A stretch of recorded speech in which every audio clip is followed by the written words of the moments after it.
Sa mga unang beses kong magpaalam sa airport, sana may nakasabi sa akin nito. Hindi ito tungkol sa pagiging matatag. Tungkol ito sa pag-ahon sa buhay. Kapag nakita mong tumalikod at umalis ang isang OFW nang hindi lumilingon, hindi ito dahil wala silang pakialam. Dahil ang paglingon ay nangangahulugang mararamdaman muli ang bigat ng pag-alis.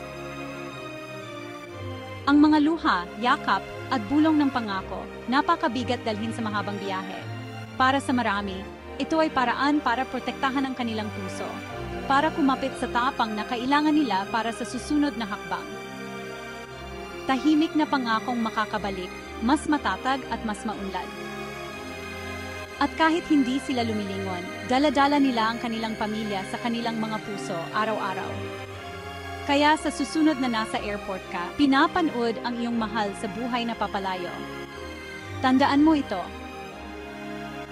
Hindi lang sila naglalakad patungo sa bagong trabaho. Naglalakad sila patungo sa kinabukasan kung saan magkakasama-sama kayong muli. At ang pag-asa at pangarap na iyon ang nagbibigay sa kanila ng lakas para magpatuloy.